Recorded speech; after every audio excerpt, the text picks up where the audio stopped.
Once upon a time, in a far forgotten wood, there was a vast legend that all understood.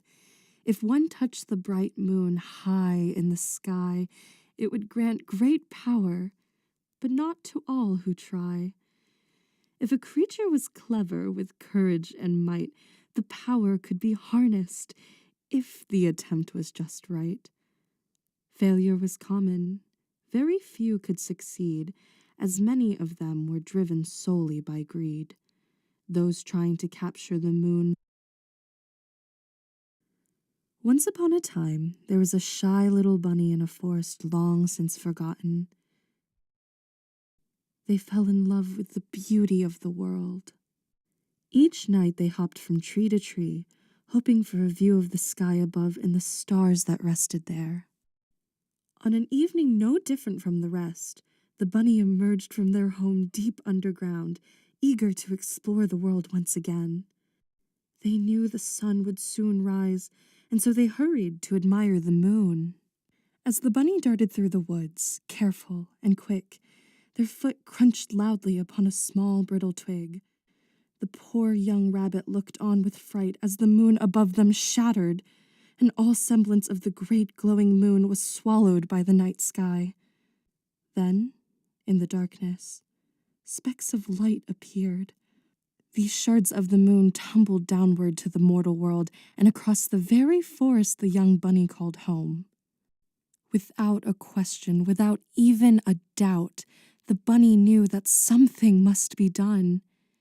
They had stepped on a branch and broken the moon into tiny pieces and knew that it was their responsibility to fix it. Buried in darkness, they cast aside their fear, determined to do whatever they must to return the beauty of the moon.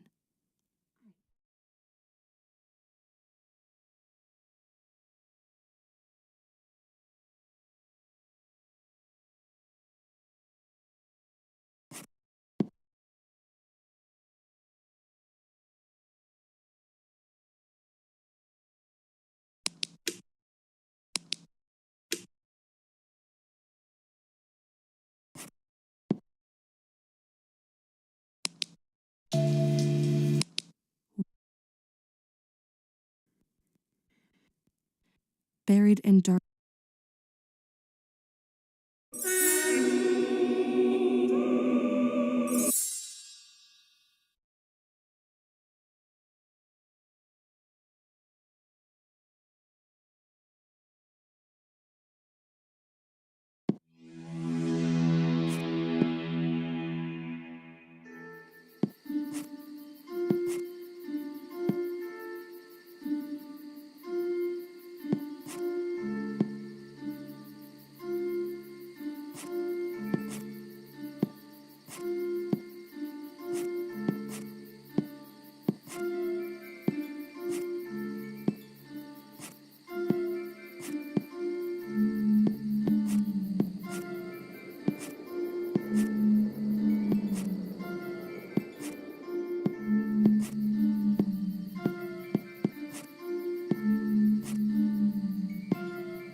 The first constellation was the foolish fox, whose tragic flaw was thinking inside the box. Years ago, a greedy king heard the myth of the moon and sought its power for himself. He called upon the fox, a loyal member of his royal court, to venture into the great beyond and retrieve it. The fox barreled his way through the forest, paws creaking and cracking over the dense thicket floor. His mission? A journey to the place where the sky ceases to roam and return with the jewel of the night sky. After days of travel that saw his sharp claws worn to mere pebbles on the rock, he arrived at the horizon. The sun tucked itself to sleep, trading out with the moon which climbed steadily into the sky.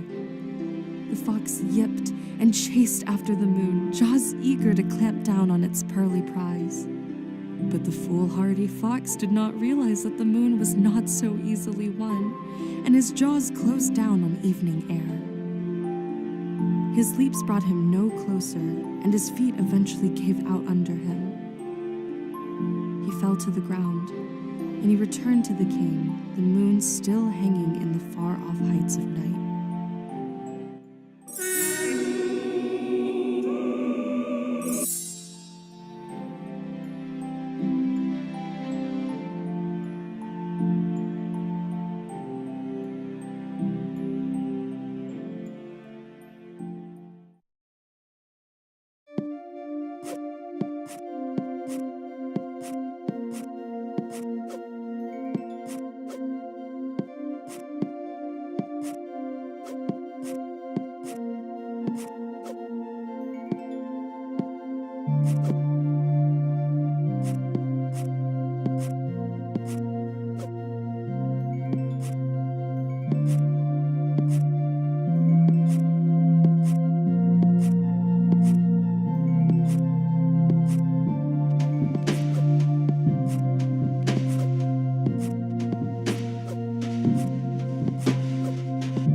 The wolf went wrong by being too wary, as they found the world around them far too scary. The fox, having failed to catch his mark, was soon replaced by the courtier wolf. They padded across the path plowed by the fox, much more cautious in their stride. After some time, they reached their quarry along the sky's end. Not even the grass behind which they hid noticed their presence as the wolf lay in wait. Soon the day's end came as well, the sun yawning and tagging out with the moon, which began its faithful ascent into the sky. Ears and nostrils flaring, the wolf stood up, crouching as they prepared to pounce. But their paws hesitated, wary of whatever fate may await them if they took chase. They stood poised in indecision as the moon crept further and further away until it was much too high for them to grasp. They let out a mournful howl that echoed across the night, reaching the moon and becoming swept up in its orbit. The wolf, too, had failed in their mission.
Brutal bear's method was always to fight, unaware that violence could never be right.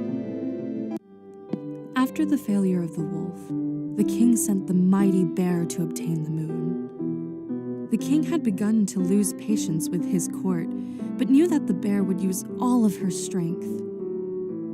As the day's sun wore away, she set out from the castle, traveling through the vast forest towards the horizon.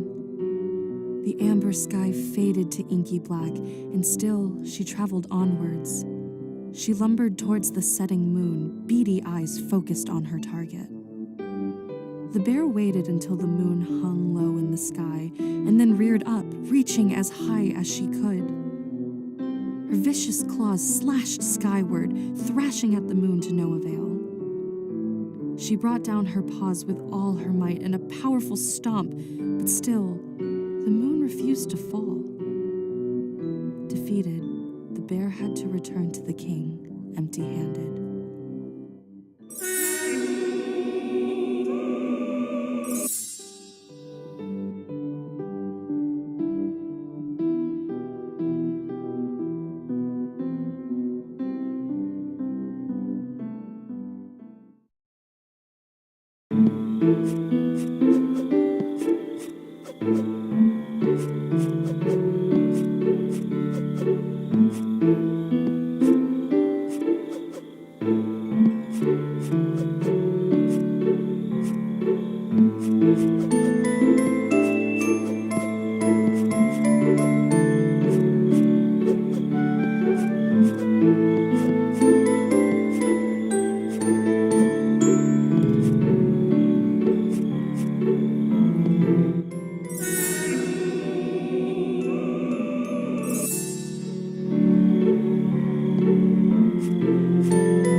With a chilly wind the smallest creatures could feel from deep within their burrows.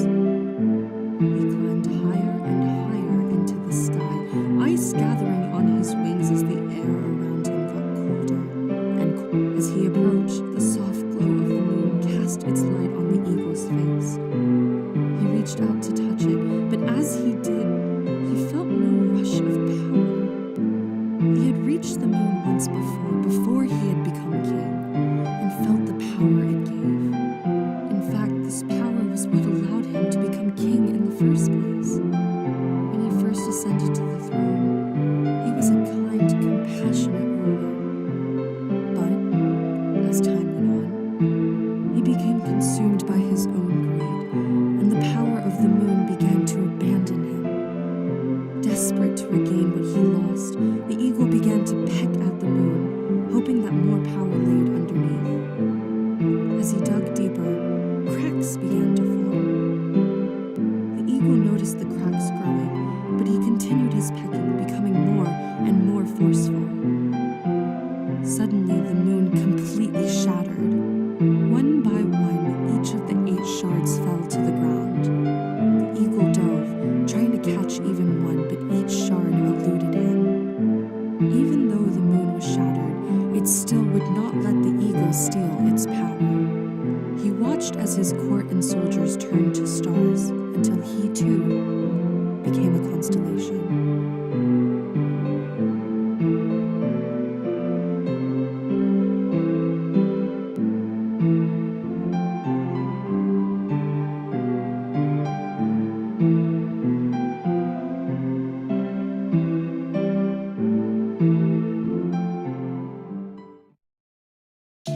The brave little bunny, their journey complete, was rewarded at last for their marvelous feat. For through them, though they were incredibly shy, the moon was brought back to its home in the sky.